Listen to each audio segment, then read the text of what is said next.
tous ces textes depuis dimanche dernier, de façon particulière, avec, si peut-être vous avez remarqué que la première lecture d'aujourd'hui est la première lecture de dimanche. Je ne sais pas si vous avez fait attention, c'est le même texte.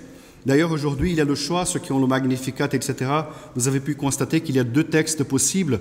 Et tous les textes, en tout cas, parlent de joie. Tous les textes nous invitent à rentrer dans une joie, non pas de n'importe quelle joie, mais la joie du Seigneur qui vient pour nous visiter, qui vient nous sauver. Je pense à un psaume particulier, le psaume 23, lorsque nous lisons « Porte levez vos frontons, qu'il entre le roi de gloire ». Qui est ce roi de gloire? C'est le Seigneur, le fort, le vaillant de combat. C'est un psaume magnifique qui nous donne vraiment qui nous inspire dans le thème de notre soirée d'aujourd'hui, Ouvre les portes au roi, qui inspire notre soirée au Sacré-Cœur, notamment dans ces jours qui précèdent Noël, dans ces jours où nous sommes appelés à crier avec encore plus d'intensité « Viens Seigneur Jésus, habite au milieu de ton peuple ». Et continue vers les joies du royaume éternel. La première lecture, qui est, comme je disais, la première lecture aussi de dimanche dernier, du prophète Sophonie, nous confirme cela, il nous redonne espérance. Il nous dit, le roi d'Israël, le Seigneur est en toi, tu n'as plus à craindre le malheur.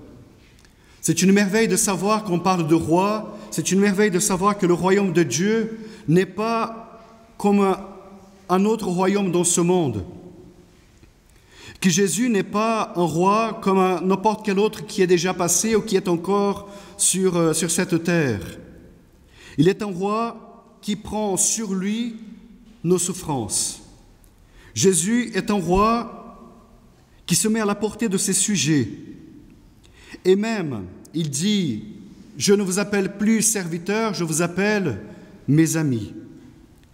C'est un roi qui, comme le dit aussi encore la première lecture de Sophonie, il combat contre le mal, pour nous et souvent à notre place.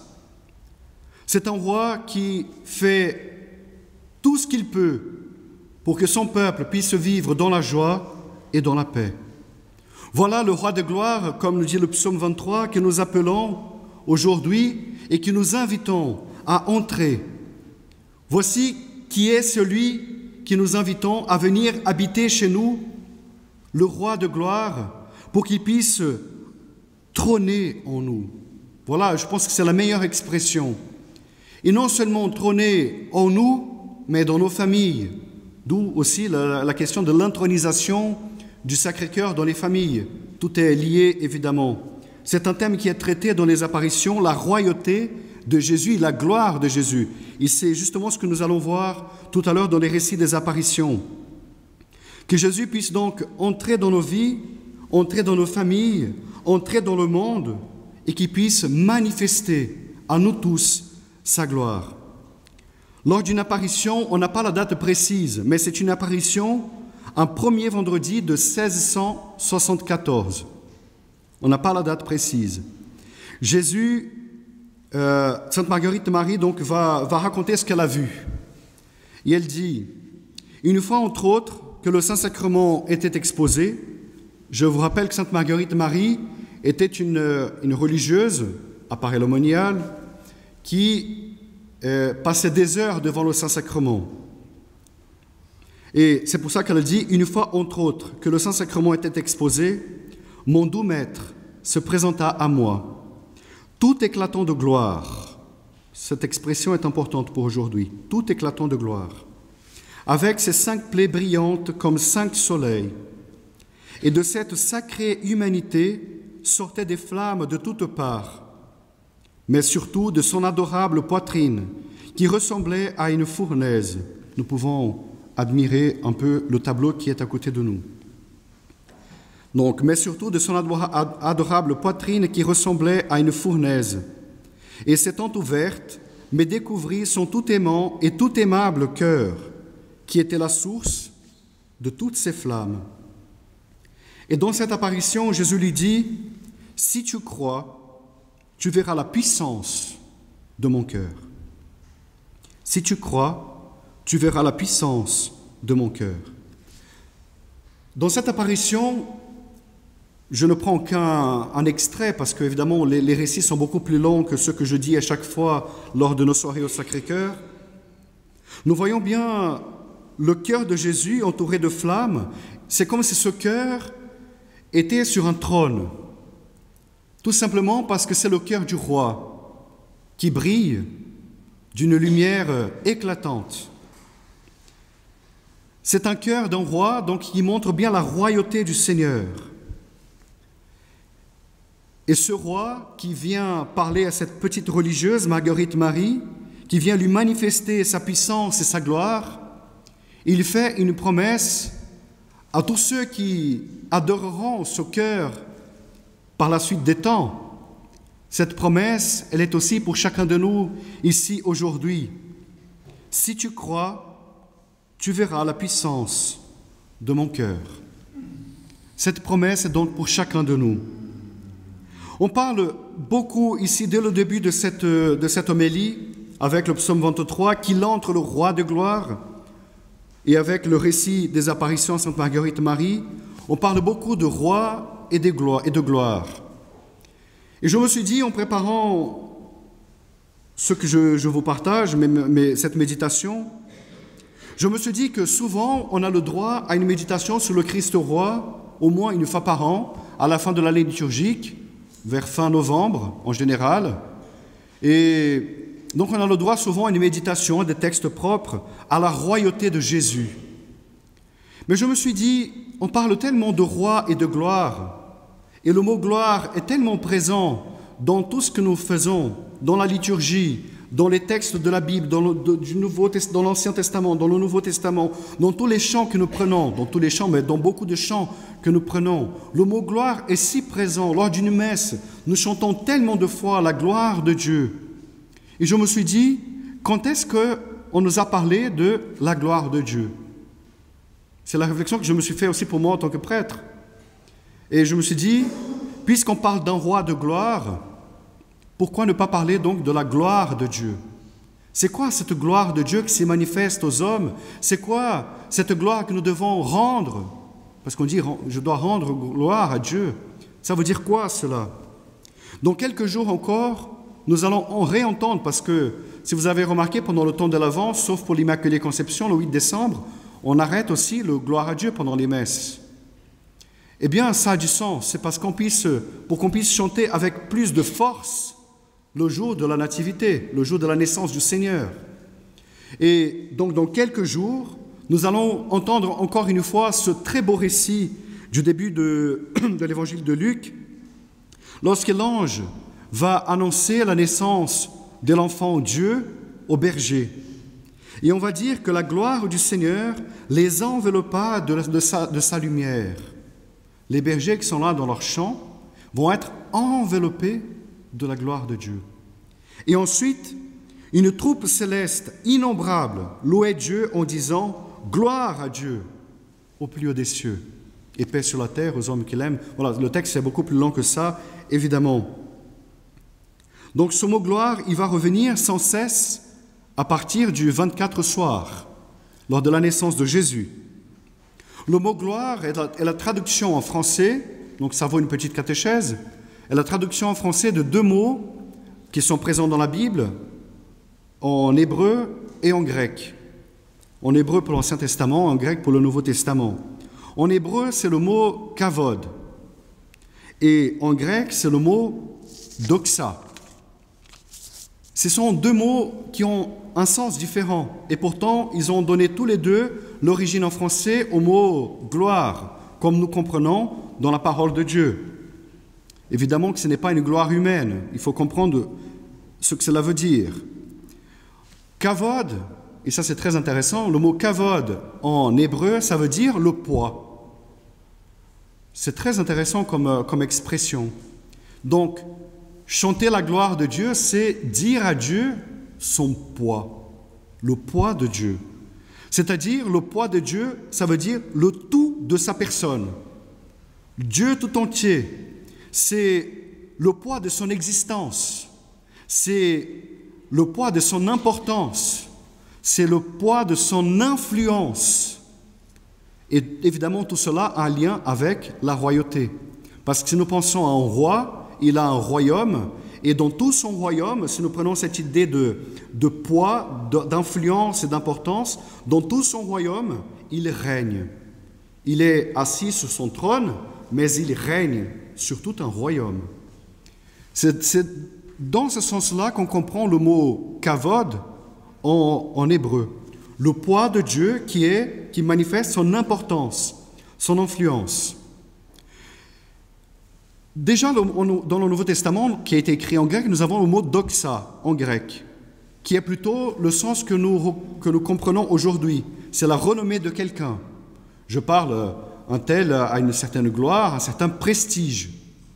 Eh bien, le mot doxa, c'est la renommée, c'est l'honneur de quelqu'un. Donc, c'est plus proche du sens que nous connaissons et que nous utilisons régulièrement. Eh bien, ces deux termes, avec ces sens différents, sont très complémentaires. Et ils nous aident à comprendre notre façon de prier. Pourquoi je prie, je demande la gloire de Dieu? Pourquoi je rends gloire à Dieu? Parce que parler de la gloire de Dieu, c'est parler tout simplement, si je fais un grand résumé, c'est tout simplement parler de sa présence au milieu de nous et de l'importance de sa présence dans le monde. Parce que ce n'est pas une présence quelconque, c'est une présence transformatrice. C'est-à-dire que la gloire de Dieu est sa présence au milieu de nous, une présence qui n'est pas passive, mais qui est active, parce qu'elle transforme tout là où elle passe. Nous allons voir qu'à chaque fois, et je vous invite maintenant, à chaque fois que vous allez entendre le mot gloire, Dieu a manifesté sa gloire dans toute la parole de Dieu, vous allez voir, je vous garantis, qu'à chaque fois où on lit Dieu a manifesté sa gloire, il y a une transformation qui s'opère dans la vie des personnes qui ont pu contempler la manifestation de la présence puissante de Dieu. Là où Dieu passe, tout est transformé.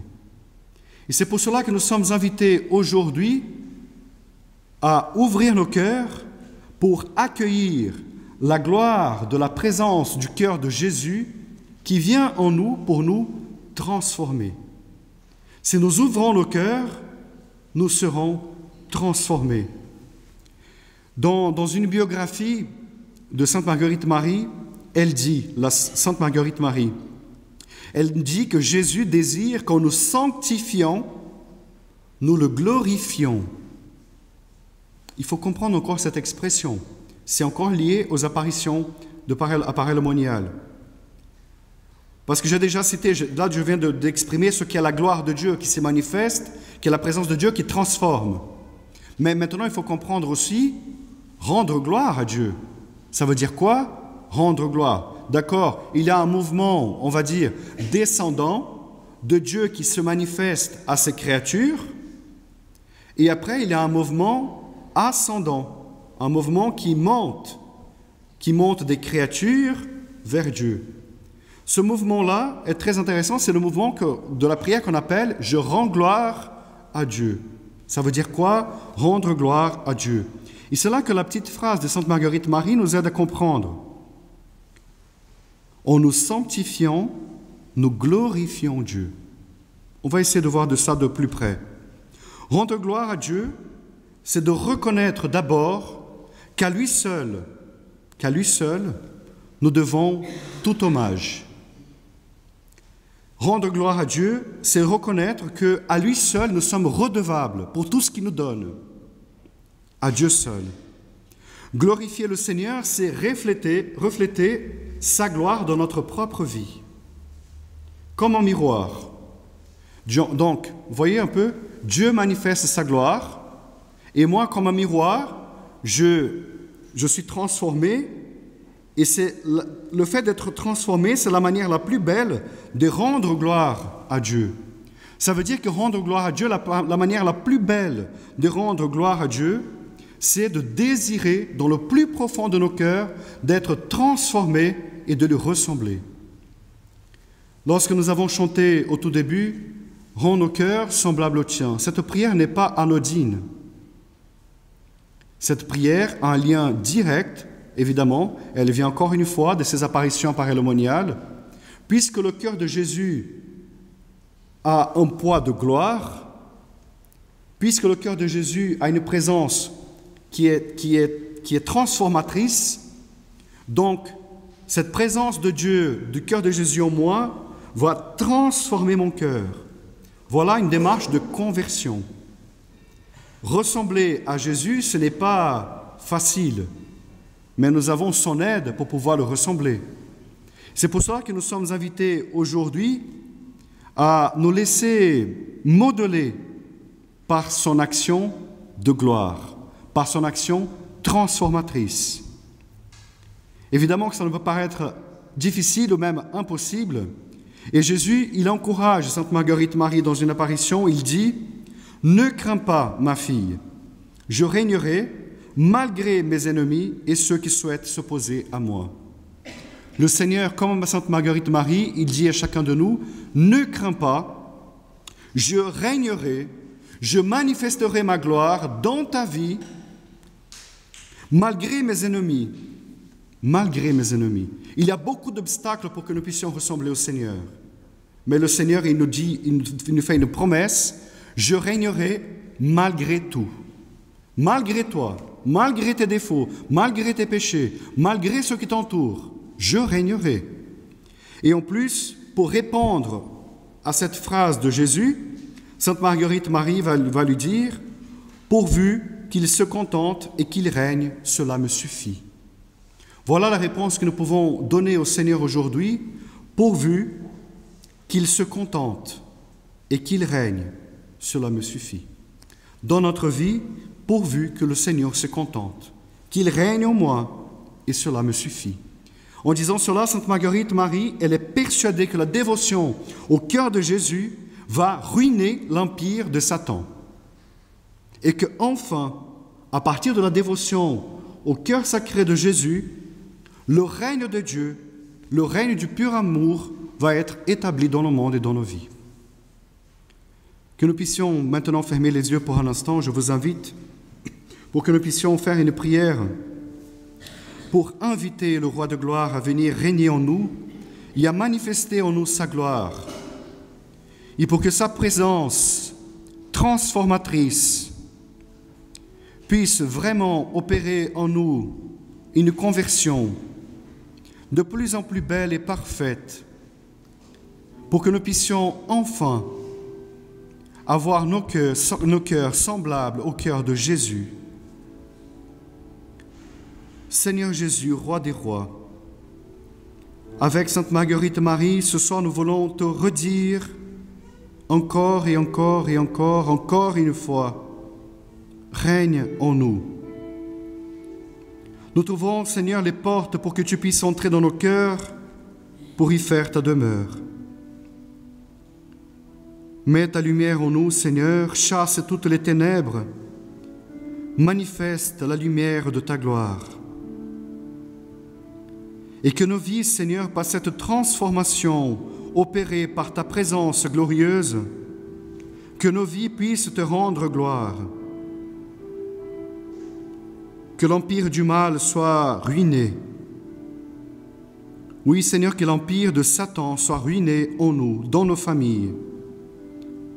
Que toute ténèbre soit dissipée de nos foyers.